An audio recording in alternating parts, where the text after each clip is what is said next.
support females, particularly female entrepreneurs. Cool. In the future. Great. Awesome. Danielle! Danielle! Please don't yell. Moira's here, and her daughter Stephanie. Jessica. Whatever. You should really talk to her, you know? No. It's just a job. Hi, Mom. So sorry for your loss. No funny business with Maya. Thank you. You think everyone that's bi is experimenting? You have zero gaydar. Excuse me, kid. I lived through New York in the 80s. My gaydar is strong as a bull. You can't just like show up to like the after party for a Shiva and like reap the benefits of the buffet. She lost so much weight. Yeah. You think she has an eating disorder? I was trying to major again. Sweetheart, feminism isn't exactly what I call a career. It's not my career, it's a lens.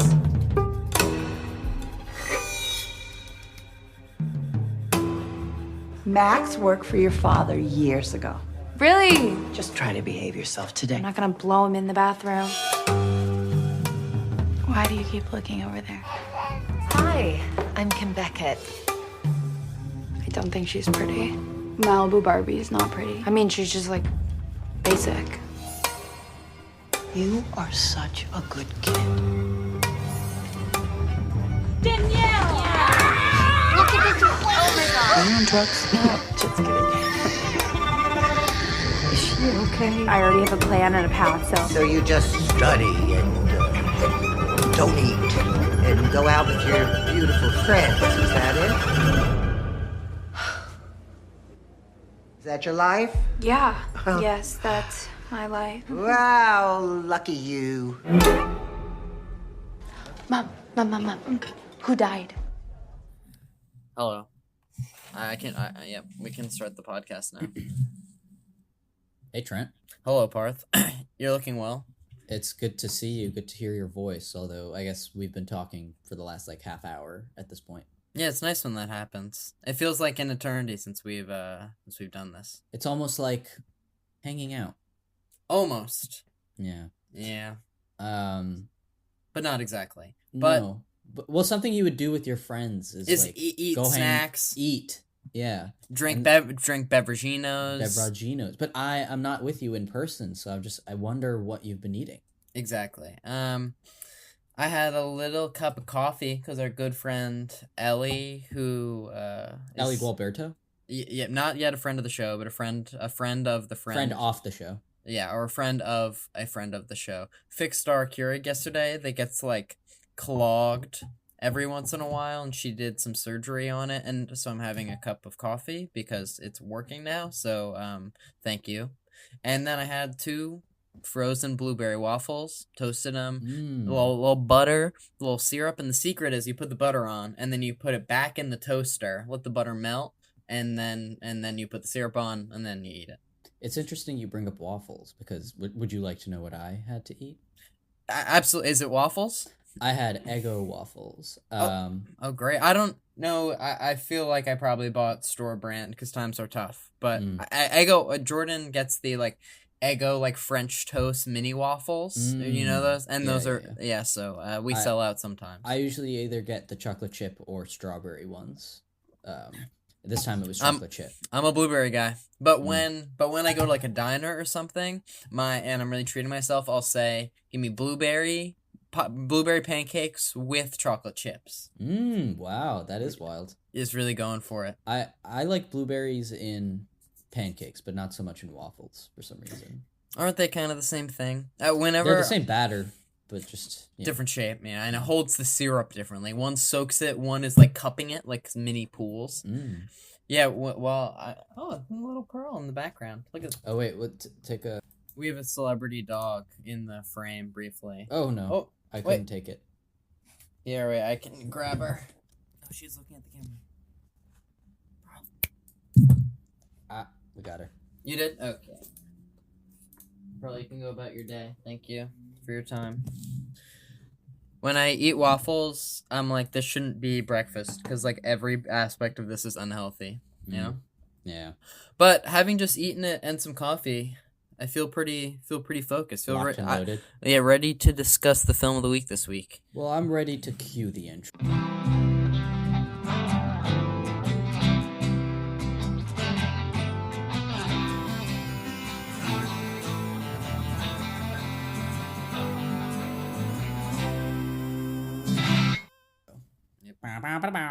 Welcome back to Craft Services, where we talk about the movies. Each week we talk about a film and hopefully have a crew member of the film to talk with us about their experience working on the picture.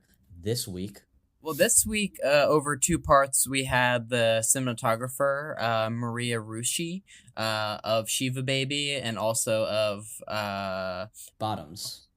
and we had a great 2-part discussion. Yeah. But Parth, as you were humming our intro music, I thought, what if we've never heard our intro music played live? Wouldn't that be so crazy to get a live version of that? I would love to do a live recording of the show. Do you ever listen to Conan's podcast? Conan O'Brien needs a friend. Yeah, needs a friend. Yes. I used to. He has some good guests sometimes. Every now and then he does a live show, and the theme song like all that. Yeah. Is played by a live band. Usually when it's like, oh, we're cueing the intro now, they'll have an actual band on stage play the music and stuff. What if we had that? I feel like we would just need Nathaniel. The reach of Conan O'Brien's. I was just gonna say we'd need Nathaniel Johnston and a computer or a guitar, or just another any number of capable musicians could probably make something happen. But maybe one day, maybe when we hit 200 episodes, perhaps. Yeah, well, but live episode would be fun. I think about our commentary idea a lot. Yes, I would be interested in doing that. Over a shorter movie like this, tight. Wow, Trent. I was looking for the way in. You could feel us waning on the polite talk a little bit. And usually I'm the transition king, but I might have been dethroned in that moment. You're the one who pulls the trigger, but I was chomping at the bit.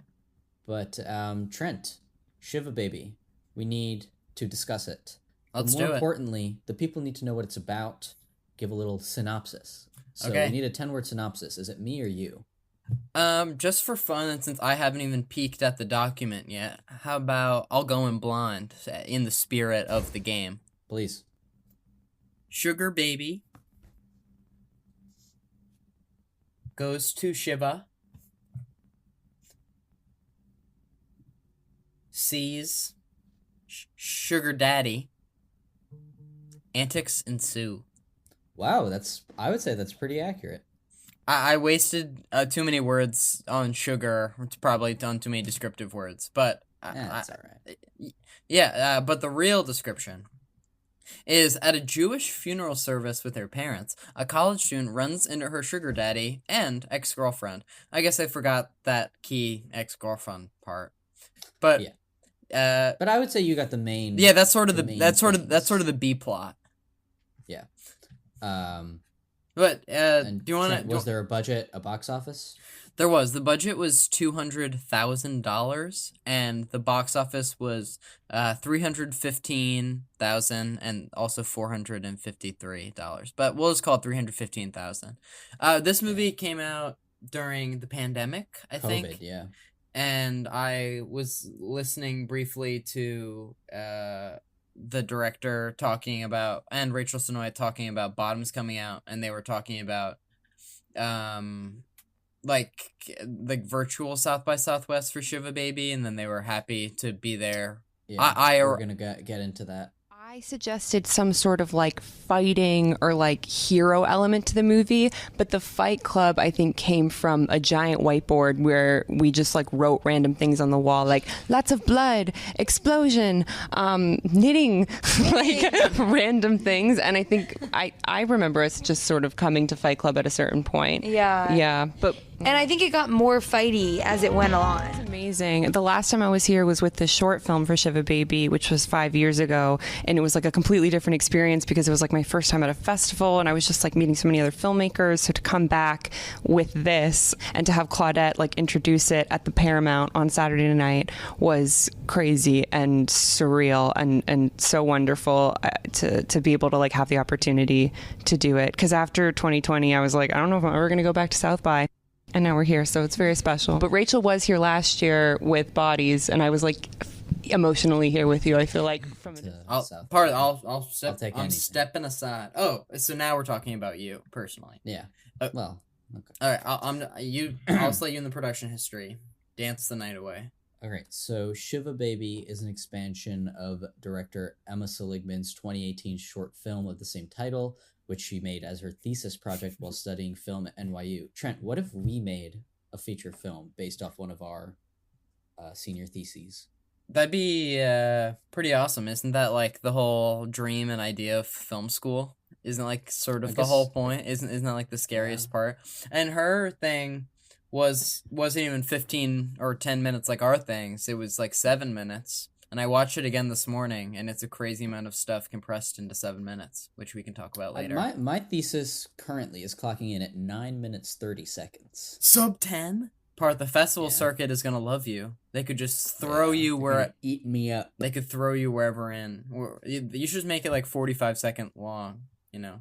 And Sundance will just use you for the submission fee. So, despite the short being accepted to South by Southwest, nobody wanted to finance the low-budget feature. She then approached Katie Schiller, who was the best producer in her graduating class, at Rachel Sennot's encouragement, who starred in the short. Seligman was particularly inspired by Gia Coppola's Palo Alto and Trey Edward Schultz's Krisha.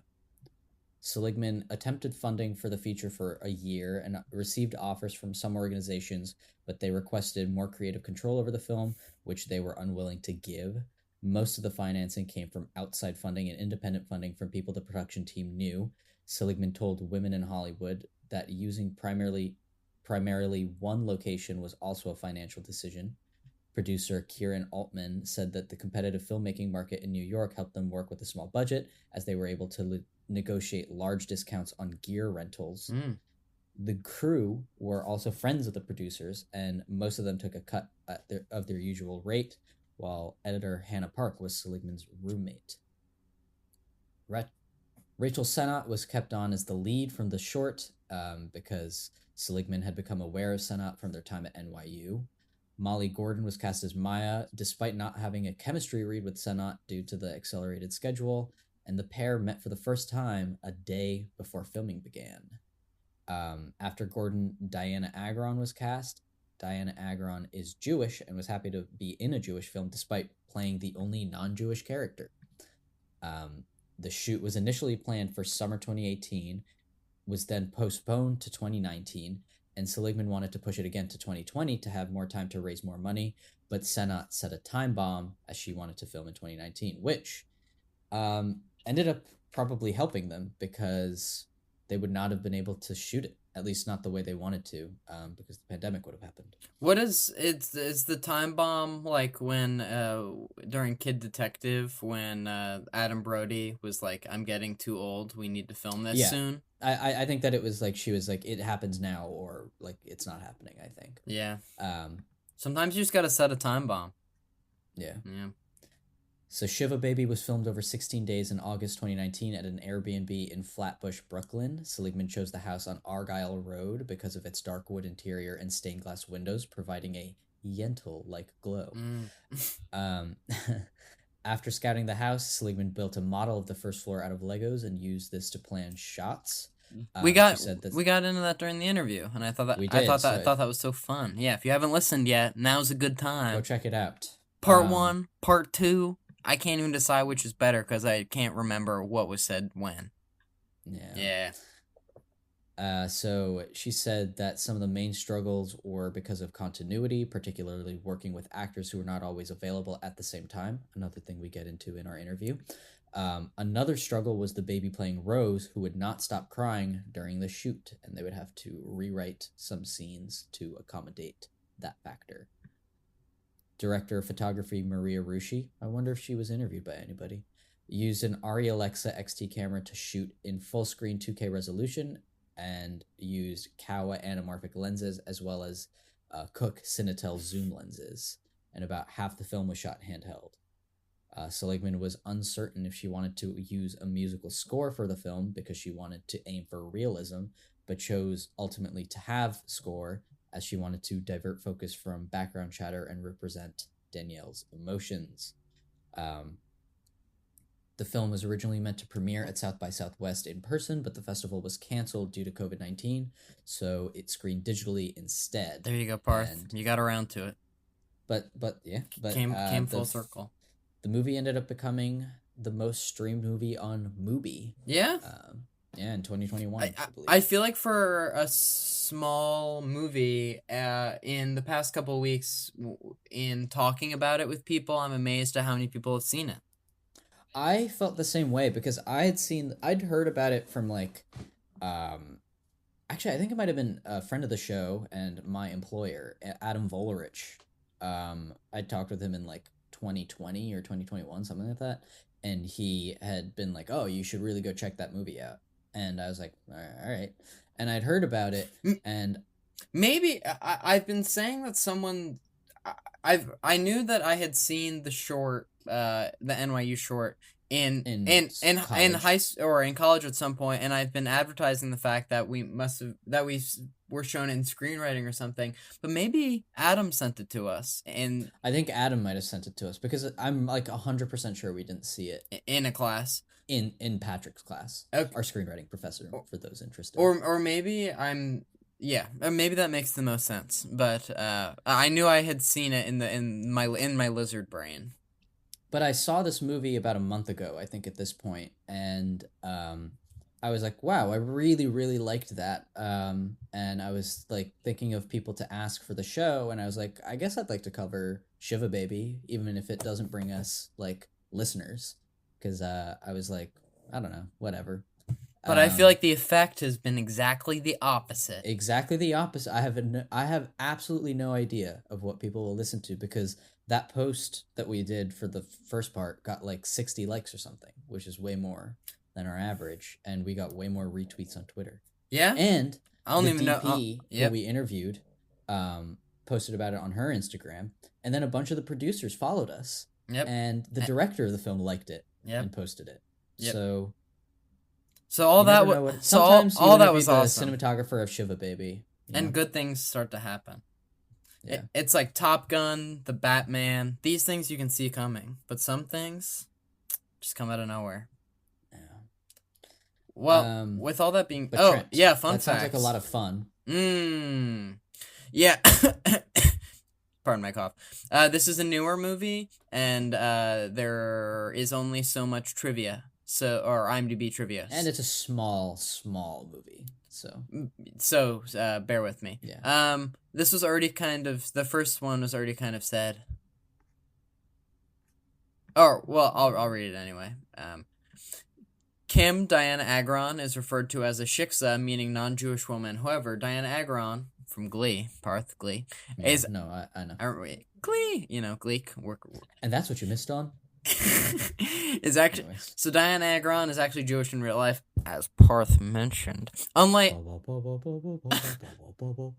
Parth, we should do a mashup. Unlike lead Rachel Senoit, who is not Jewish. But I believe... Isn't that crazy?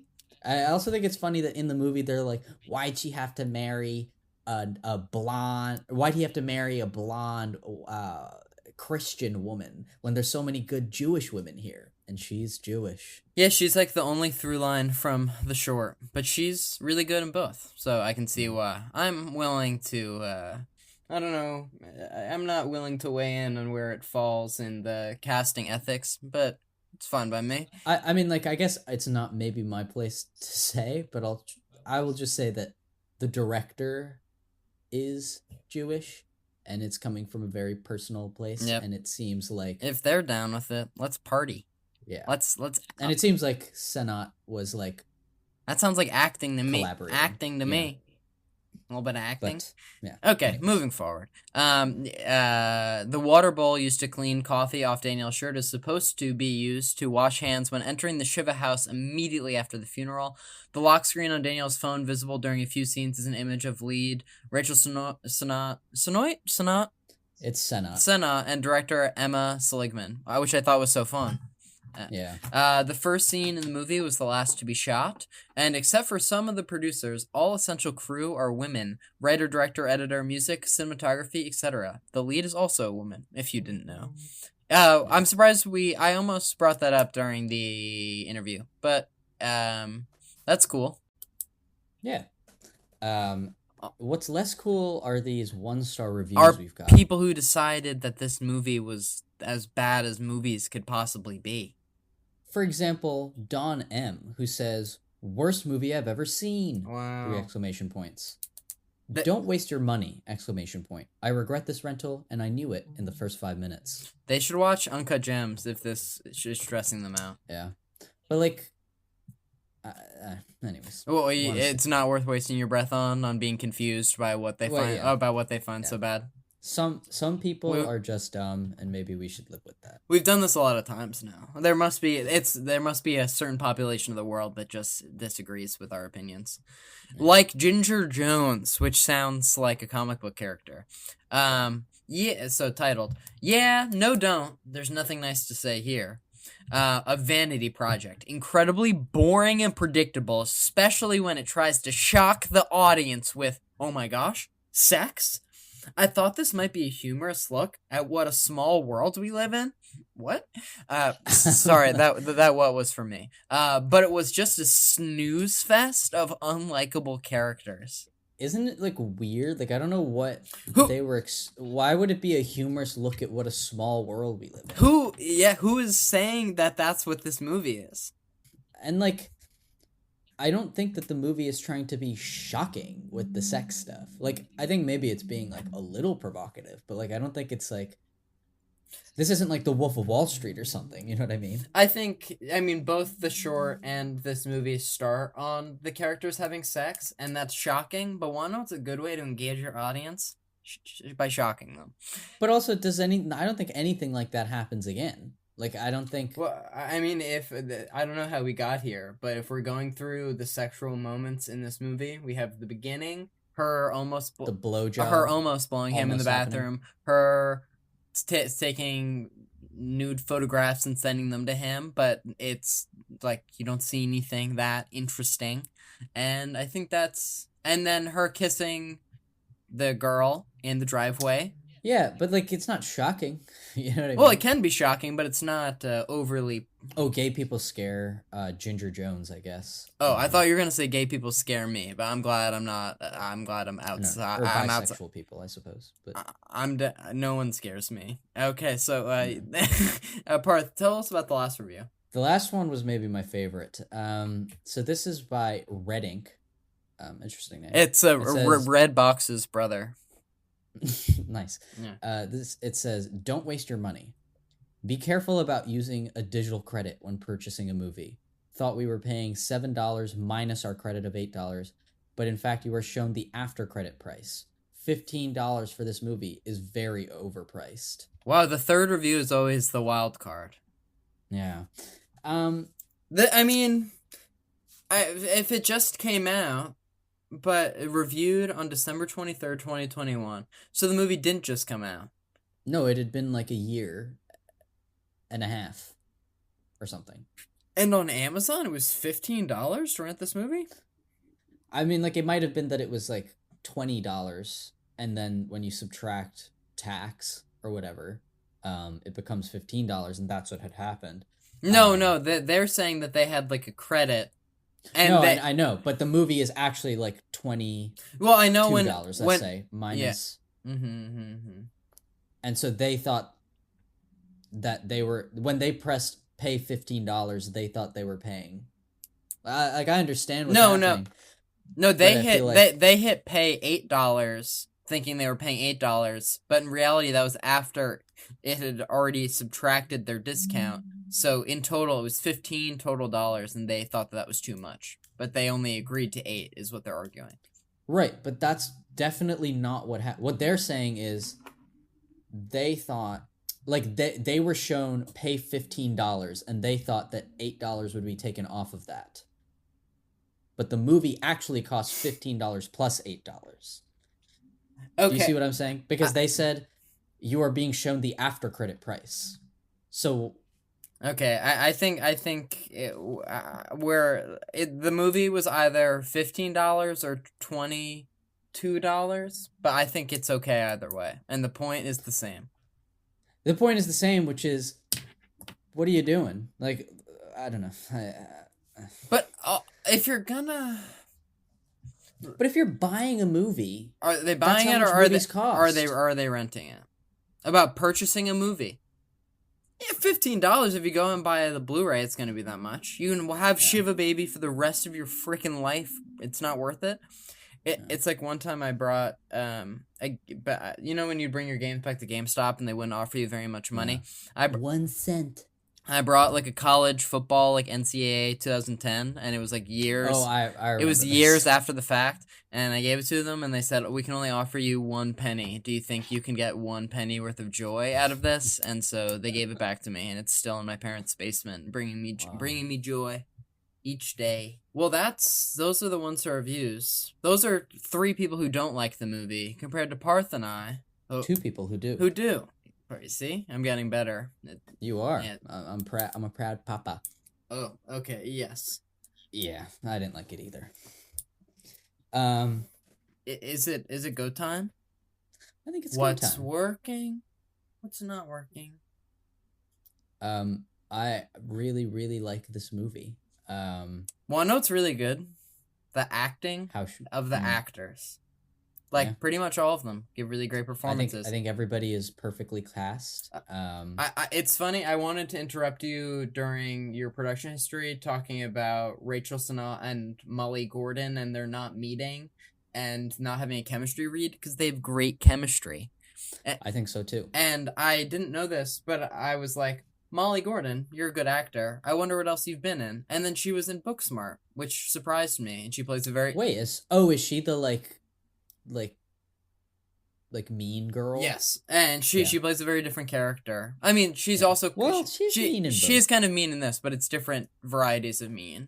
Are you Danielle's cousin or sister or something? Because you guys look really similar. No, but we do kind of look alike. It's kind of fucked up. We grew up together. Oh, so kind of like family.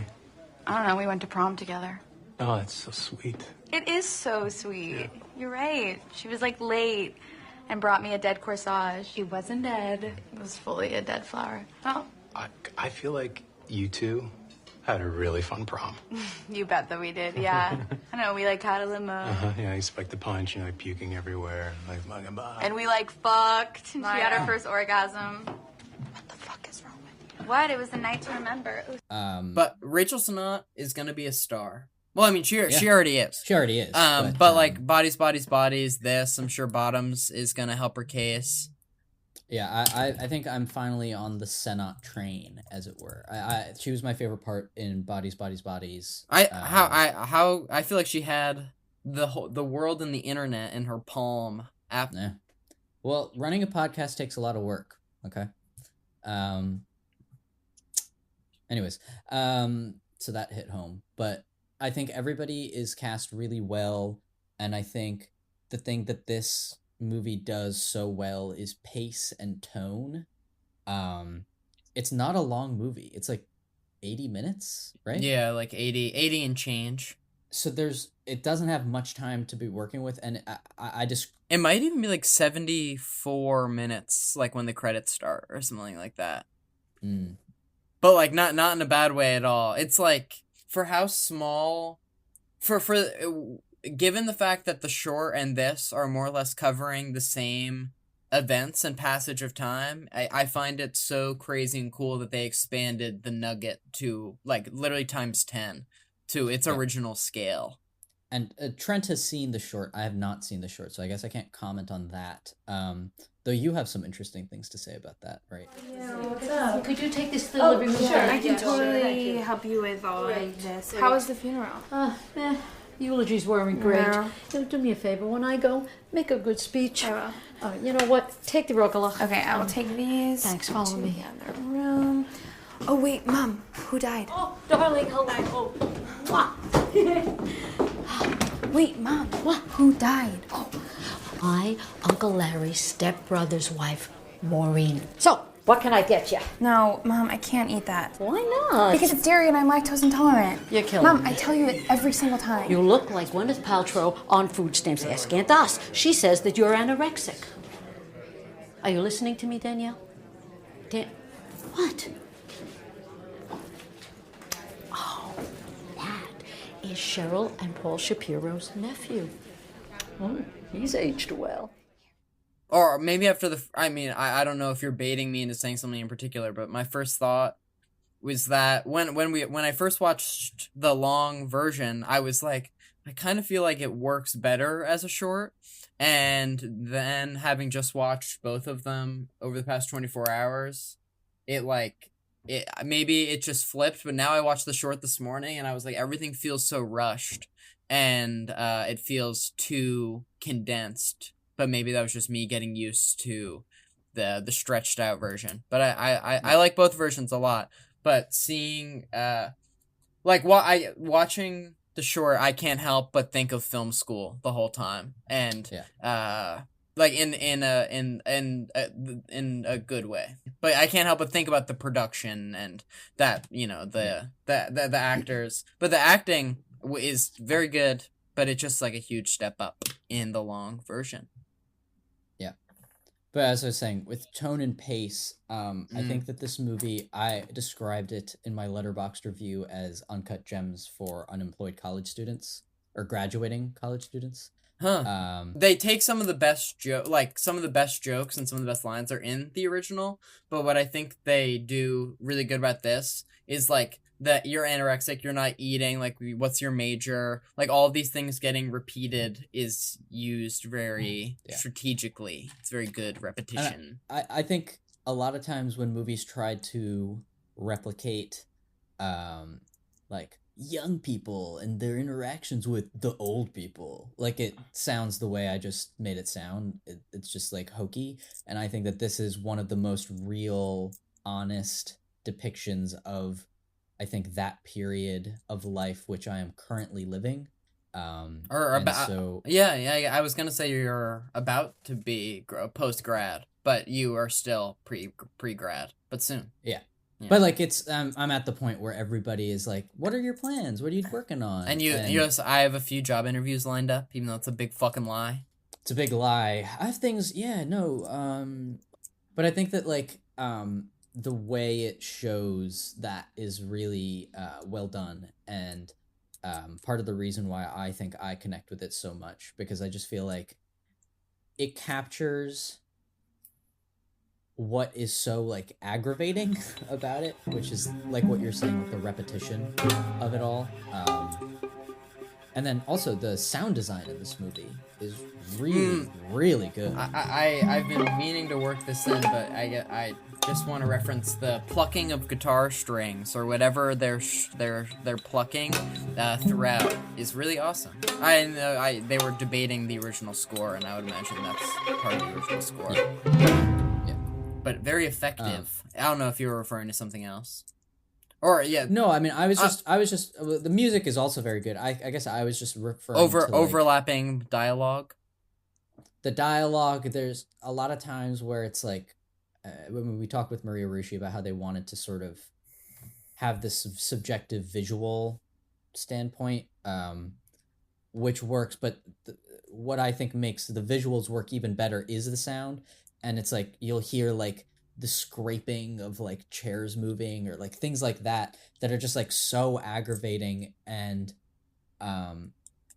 as somebody that can sometimes get a little overwhelmed with things, I think it really does a good job of externalizing what is going on in her head in sound. The first time I was watching this, she like ends up, or I think just once, she ends up in the bathroom just like looking at her reflection like after like being overstimulated. And I was like, is she gonna like do, I was like, she's either gonna do like the Joker dance or she's gonna like scream and like hold her face. And then she did like neither of those things you'd expect. And then she took naked pictures of herself. And it reminded me of, well, and I think that's an awesome subversion. But in some class, we watched this short film, and it was like at every decision point, the characters did exactly the inverse of what you would expect them to do. And I thought this movie at times did a good job of doing exactly the opposite of what you would expect them to do. It also reminds me of... Actually, I don't know if you were here for when this. You weren't here for this scene, but the movie Never, Rarely, Sometimes, Always. We watched. I showed up late to that screening. A screening with the director came for Q&A afterwards, but in movie, I was present for that part. Once the main character finds out that she's pregnant, we see her like look at herself in the mirror and give herself a nose piercing. And I kind of feel like a slight connection between those two moments in terms of feeling a loss of control and then you're exerting some kind of control over your physical body. And yeah, it just since you mentioned that, like I thought that was an interesting connection between those two films. Both movies I watched very recently and liked a lot. I think the mom and the dad in this movie are also very good. Yes. Dare I say, like, character actors, since they are sort of like hamming it up to or playing. I think the mom especially. I think the dad is very funny. Yes. But I think that the mom is given like a good amount of depth, where I think it would be easy to make that character just like, you never call me anymore. You never like, you know what I mean? Like it's just like, it's a really grating and annoying. But I think that there is a sense of a bond between the two of them and a sense of understanding that I like, and which I just makes her way more fleshed out. Yeah, when she gets there, she's like, do I look good, sort of thing, and then I was like, seems like they have a real relationship, and they're both just two girls talking, you know? Yeah, and I think that the dad's one of my favorite jokes in the whole movie is like the dad being like, no, we can fit more people. It's fine with the van, because my dad. I feel like it's big. I don't know if it's a dad thing. It's big on the carpool. Well, it's not that he's big on the carpool. He's kind of like, no, we can make this thing work. Come on. And like, you're like, yeah, but to make this plan work, this has to happen, and this has to happen, and this has to happen, and this has to happen. So this plan doesn't really make any sense. And my dad will just be like, it's fine. Come on, it's fine. And I feel like that's such a like dad thing. And I think that the movie captures that. Where it's just like, please stop, and you're like, and they're like, no, it's fine. I looked at the van with new insight, given that she said that that picture car was cast specifically, like, due to the fact that it would be good for filming, and it was just like what they had, but that it worked for the aesthetics of what they needed. And I love all the junk in the back, and then there's like the cardboard covering the glass. It's classic. Yeah. It's classic stuff. I think that like, they make really good use of space in the movie. It's the classic, like, I mean, expanded film school idea of what if we did the whole movie in one place? That'd be so convenient. That's like your junior thesis, Parth. Just like that. Yeah, the junior thesis that I love talking about.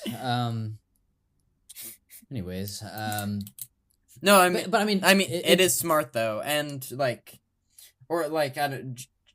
Like Jackson's talking about like renting a motel to shoot something in, and it's like you can shoot there, you can sleep in it. It actually looks like a motel because it is a motel. It's a beautiful thing. And I think that they're able to like create visual difference. Like it doesn't feel like you are stuck in a big room. She said during the interview the fear or the effort towards trying to make the house look distinct through different portions of the movie.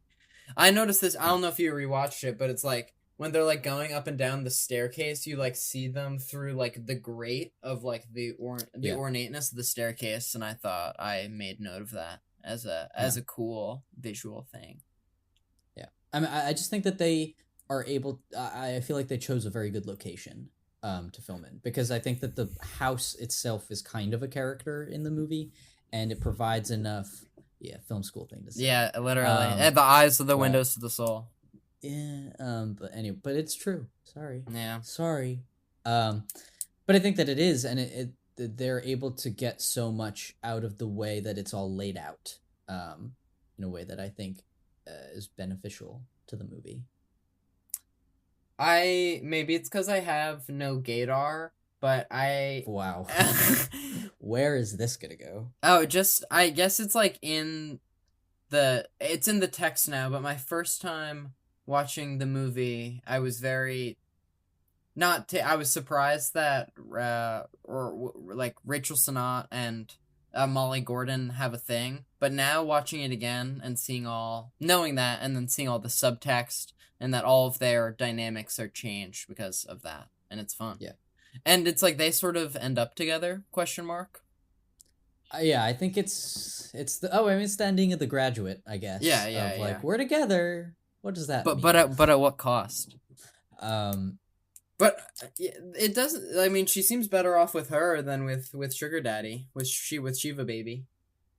Yeah, and I think that something I like about the movie is that it knows when the main character is being ridiculous or is being a bit much.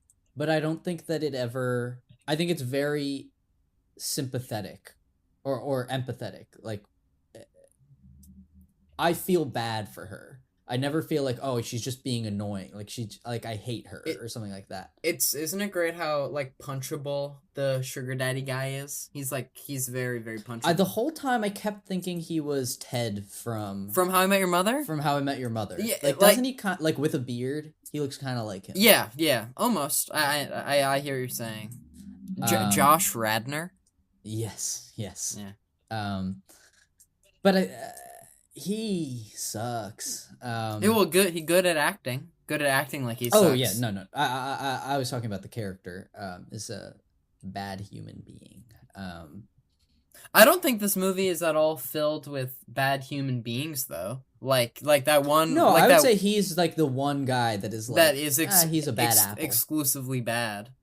But I think everyone else is like a victim, or it's just a flawed person, like most people. I think they're just like flawed, which I think that they somehow this movie doesn't feel scripty. Like all the characters feel like real people that I'm like, yeah, I feel like I know somebody that is like that, or maybe would be like that if put in that situation. Do you know the one? She's like more than an extra, but she has like glasses and sort of like big lips, and she like talked really slow, and I looked her up, and she's like in other stuff, and she was really, really funny. But I was. Danielle. Hi. Hey, you. You look stunning. Oh, thank you. Absolutely gorgeous. Thanks. So, any boyfriends? No, not yet. Or right You now. must be so excited about graduating. Yeah, I mean, like I have like some exams left, and then I have some interviews that I'm gonna do. You didn't tell me.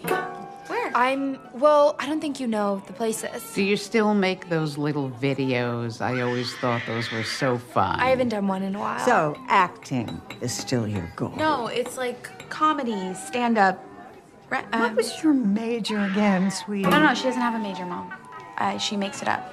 But you got a diploma. Yeah, I think it was politics. Now, I'm trying to think if I know anybody. I always remember you were such a humanitarian growing up. You wanted to go on that trip and feed the homeless and teach English in the Orient? My major was sort of like women and gender studies through the lens. So you could run marches, like with the pink pussy hat. Yes, exactly. That's such a good idea, right? You love to march and you love to knit. Our friend Steve Epps. I was more conscious of the extras this time. I was gonna say the movie makes really good use of extras. Yeah, it's a lot of like, really good use of extras in like the invisible way that you don't like. That I was now after hearing her talk about it, I was like, there are a lot of people that are changing that don't look like they belong at this party that I am now noticing. Like a lot of young people that we will never see close to the camera. Yeah. But what was your extras thing? No, just that like I think that I mean it was I was listening to an interview with Damien Chazelle for when he was doing press for Babylon, and he was saying that you can tell how he used to think that you could tell how good a director was by how they directed extras. And directing is 90% casting, so okay, Martin Scorsese. But I think that that's true to some extent. And that I think when I watch the movie, I believe that the world exists beyond what we see. I think sometimes a problem you have, for example, and I'm not to be too mean, but a lot of Marvel movies. This is a really easy punching bag. Very convenient. Well, I don't want it to be a punching bag. It's just a trend I've seen with like big budget things, and even like smaller budget things where it's like the camera is only focusing on what it's focusing on, if that makes sense. Like if you have two people talking, they're in a room and it's like just them pretty much. Versus if you look at some scenes in Babylon, for example, I think that's another movie that makes great use of extras.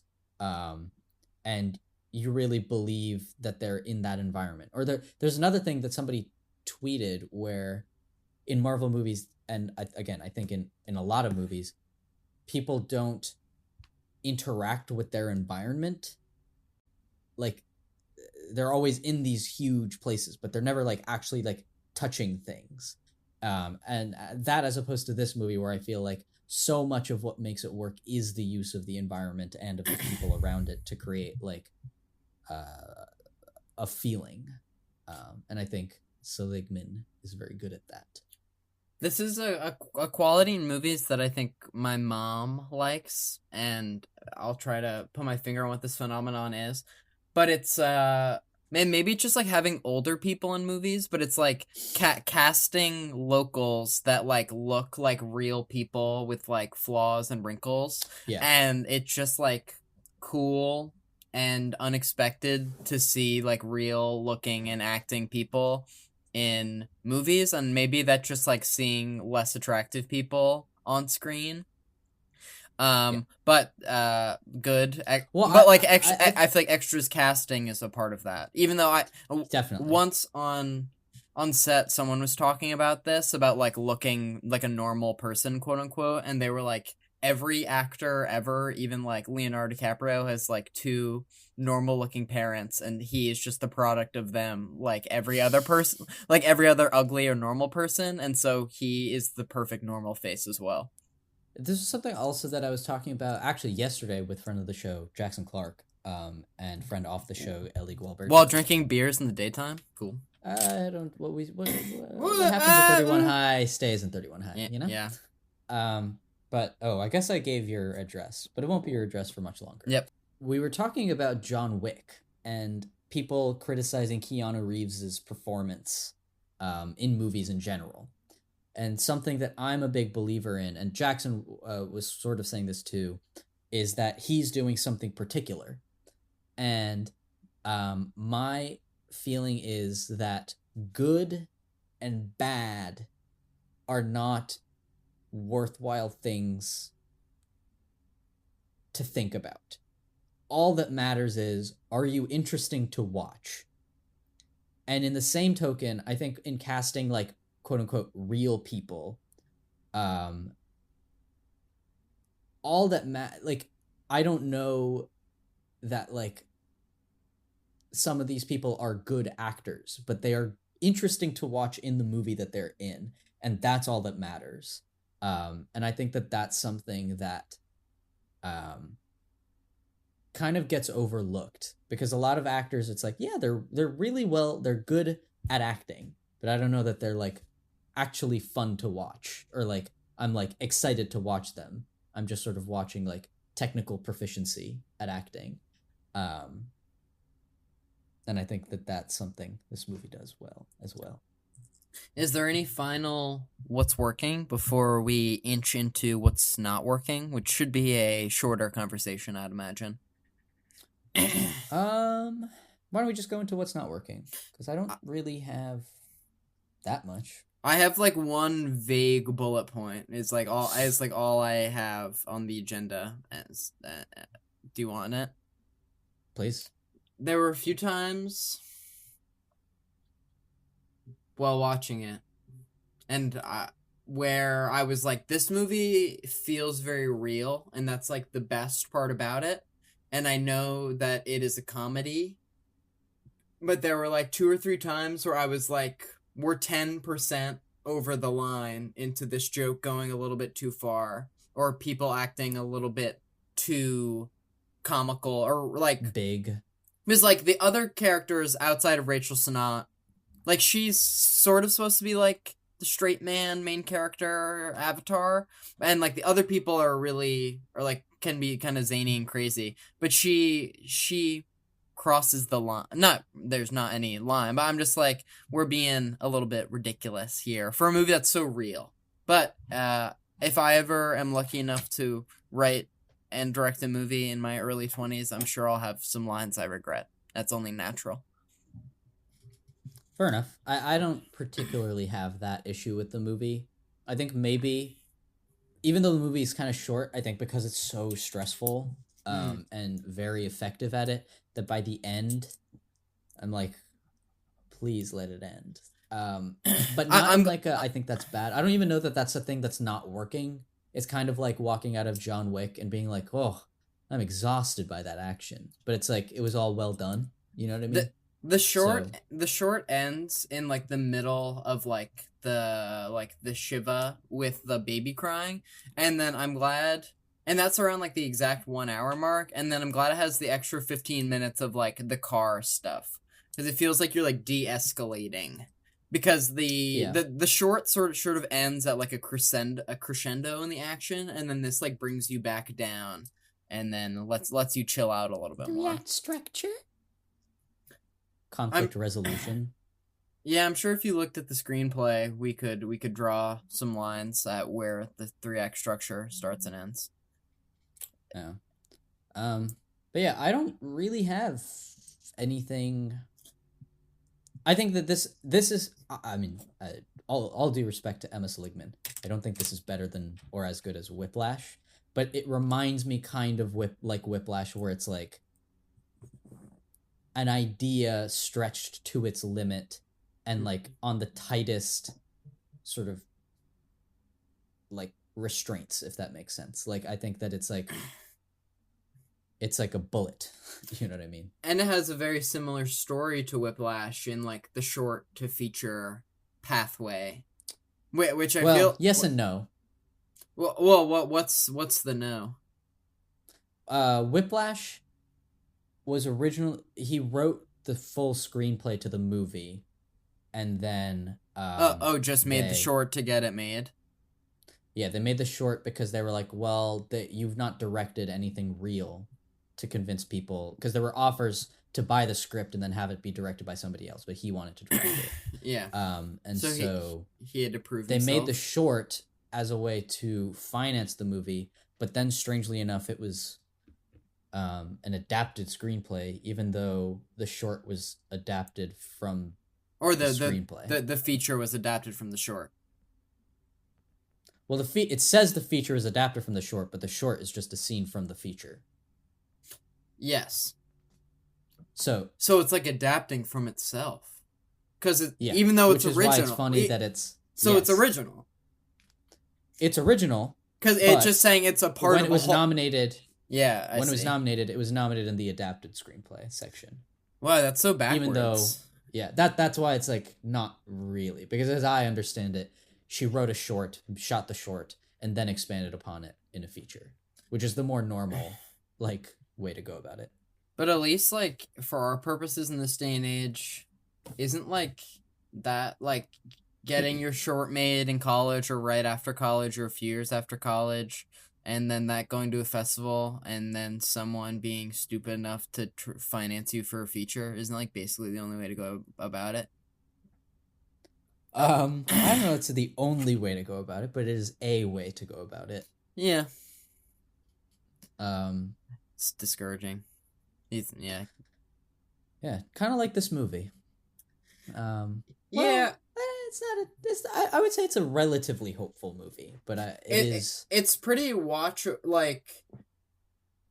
it's like for how stress inducing you say it is, and it is. It's like pretty watchable. Like I've had it kind of on in the background for the past 24 hours trying to be vaguely prepared.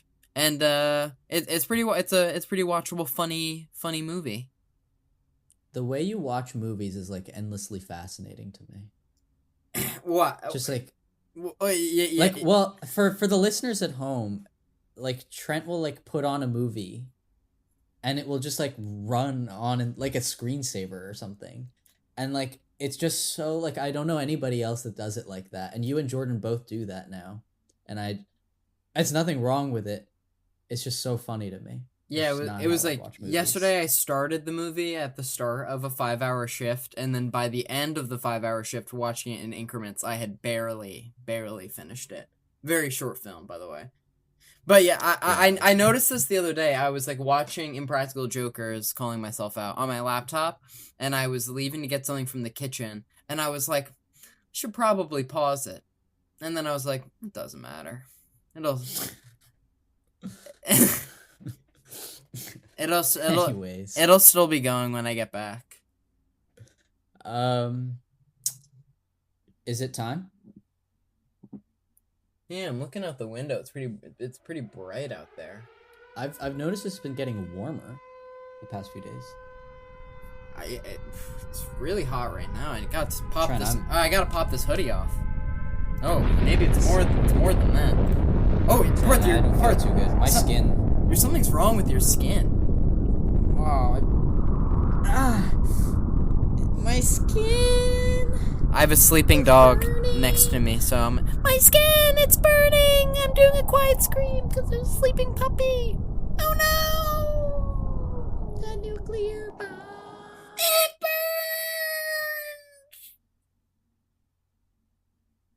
We're the ratings gauntlet, folks. We sure are.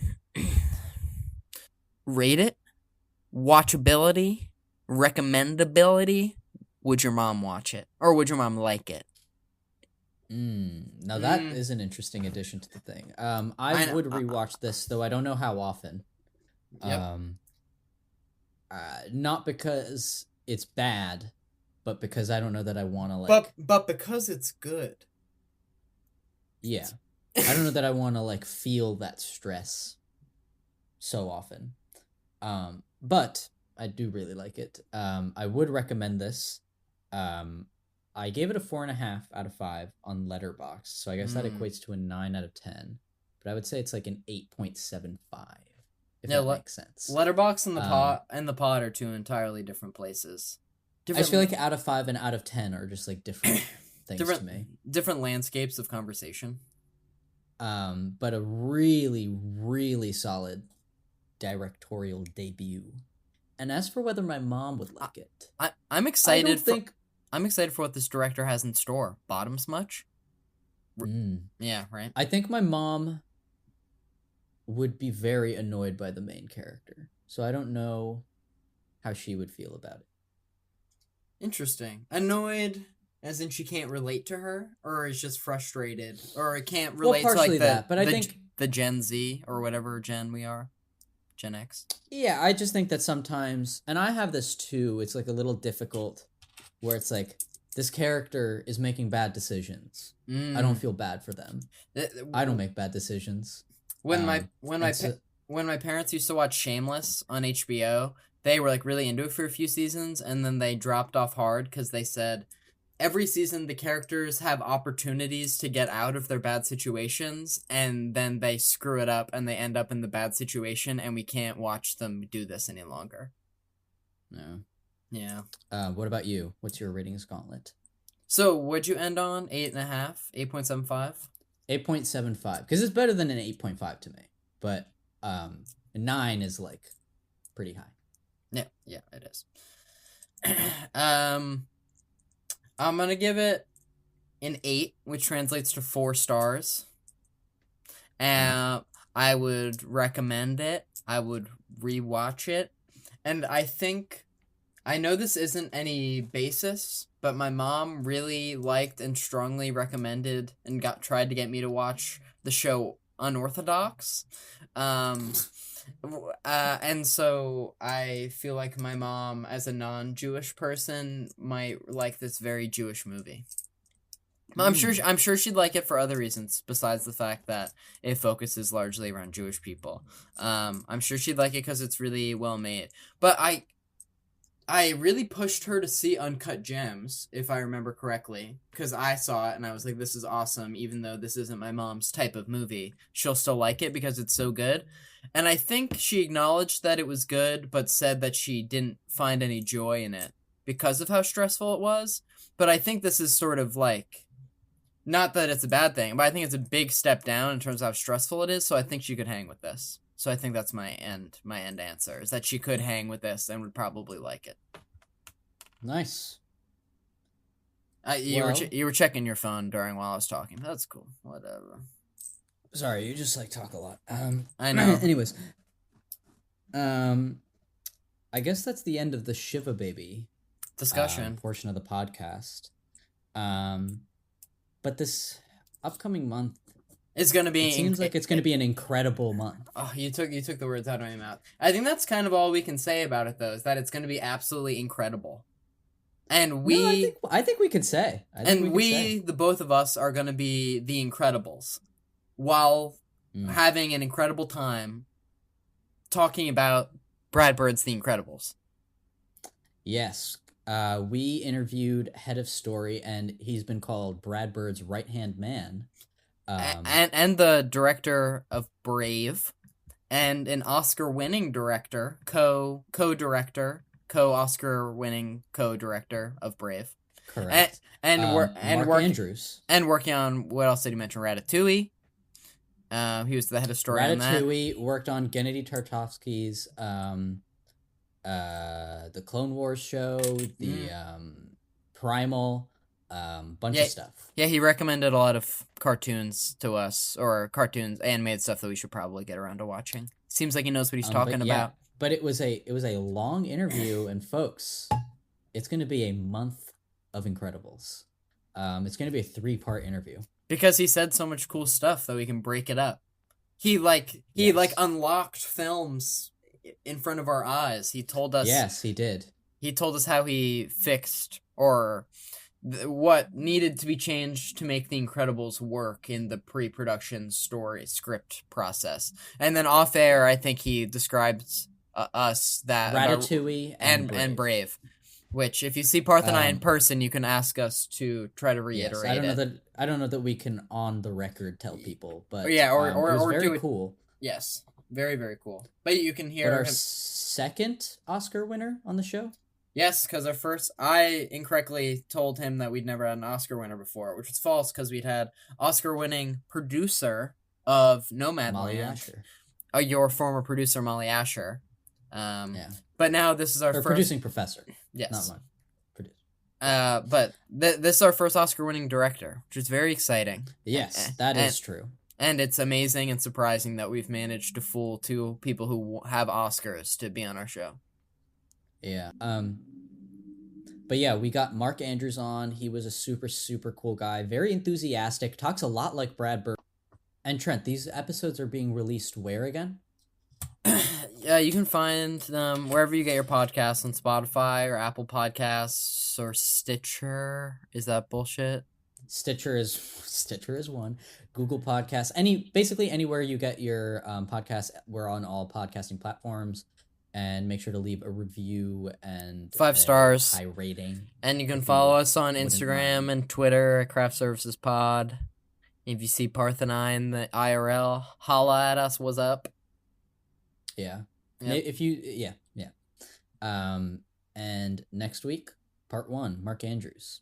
Let's go. That's exciting. This month is gonna be awesome, or it's gonna be absolutely terrific. I think this month is gonna be marvelous, or incredible. Da, da, da. Da, da, da, da, da, da, da. That was good. All right, let's end the pod.